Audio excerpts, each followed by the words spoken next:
Okay, guys, we're doing something a little different today. Now, one of my favorite channels is definitely Genius, and I've been using their website for translations of K-pop music most recently.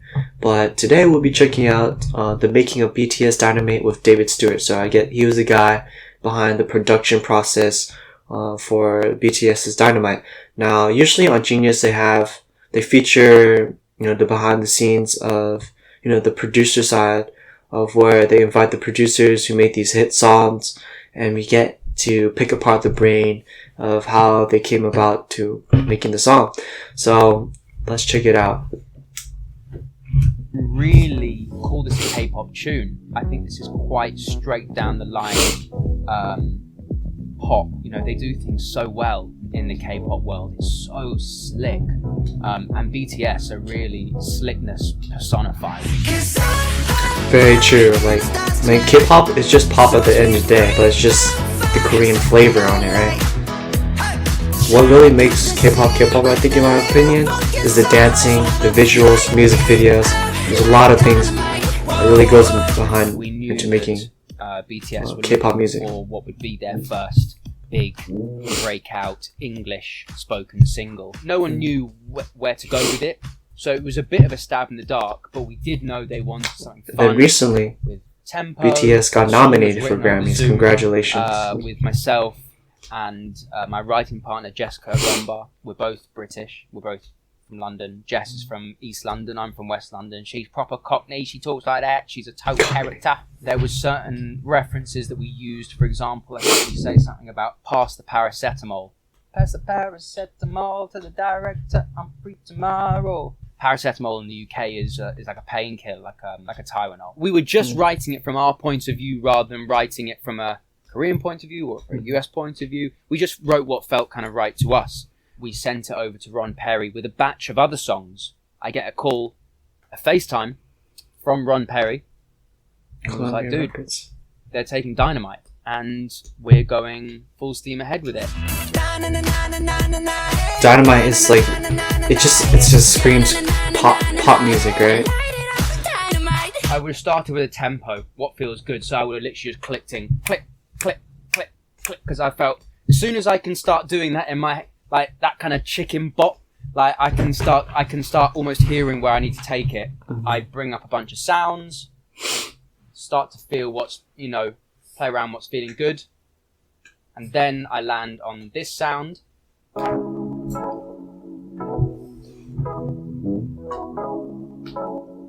That's the butter. That's kind of what holds the whole thing together, really. Another big element. Let's start with the construction of the chords first, right? Live bass.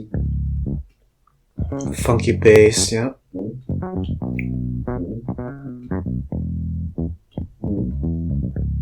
We have to bring some funky energy bass line there, to a pre-chorus. We've got a synth line, like a pad that opens up, and we've got a high held thing that comes in.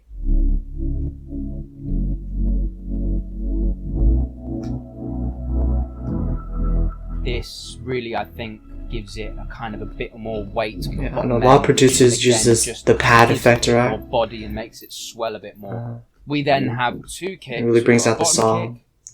We've got a top kick, which is just literally giving you click. We've got a punchy snare. We've got a fatter snare, and we've got like a disco clap here. We also have like a huh. Definitely the song's very Michael Jackson-esque. Kind of opens up more and more. See Jimin doing that kick like Michael Jackson.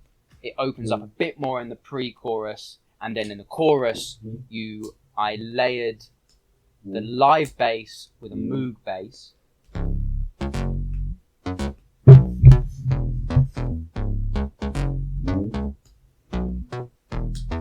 That makes the bass in the hook brighter and just cut through a touch more, and also give it some more bottom end because it's a Moog.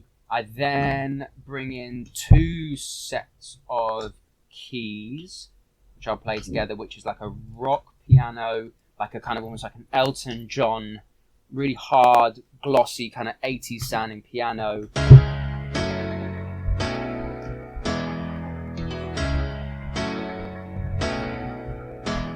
Another little guitar note comes in here, just running through it. So in the second verse, I don't bring too much else in, apart from a shaker loop that adds on top of the drums. Second pre-chorus, we bring in 2 new guitars. Fucking strumming pattern.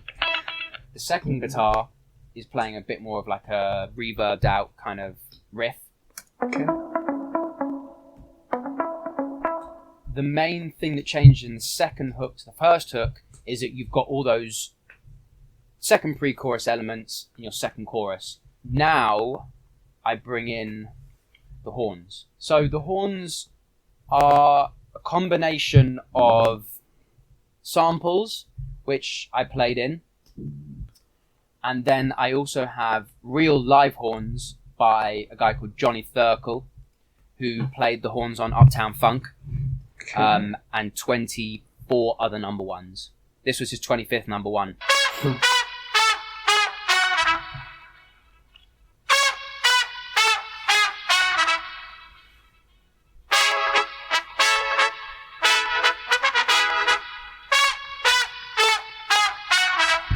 My stack ones give them a bit more brightness and a bit more kind of like bite to them. There's a couple of little kind of like bangs and whooshes.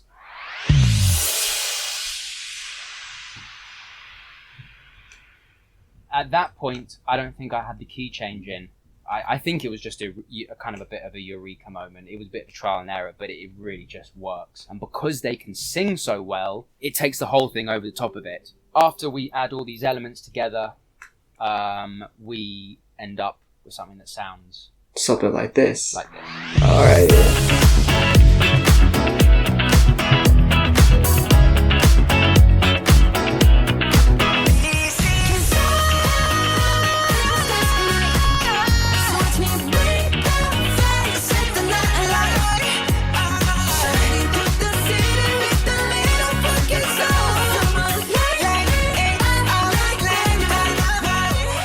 Only RM speaks really fluent English, and they True. all sing But so the well. boys have I mean, I'm been, just putting myself practicing their into English. shoes. They're getting better. So And if someone came we'll get to me there and one said, day. "You've got to sing a song in Korean," I'll just be like, "How on earth am I supposed to do it?" I wouldn't even know where to start.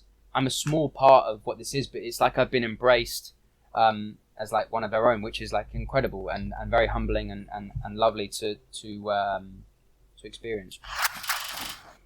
I've made everything up to now that you would have heard in my bedroom, in my parents' house. You gotta I'm not start. there That's now, how I'm it's in all the studio starts. now, and I've only been in here for 6 weeks, and I still look back like it's a new girlfriend. You know, that kind of like look back when you just meet your new girlfriend or boyfriend or whatever.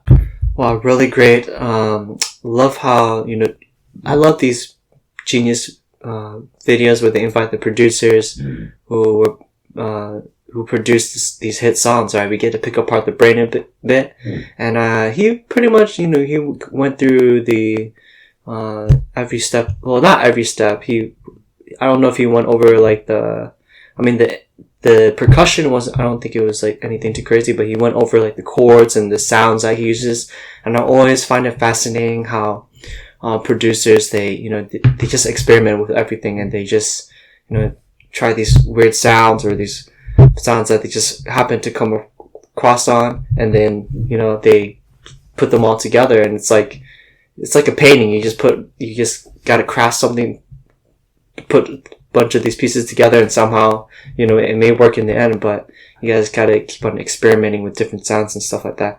So guys, this is like a little different reaction, and I always like these type of videos where we get to see the behind the scenes of the songs. So tell me guys what you guys thought about this. And this is David Stewart, I believe.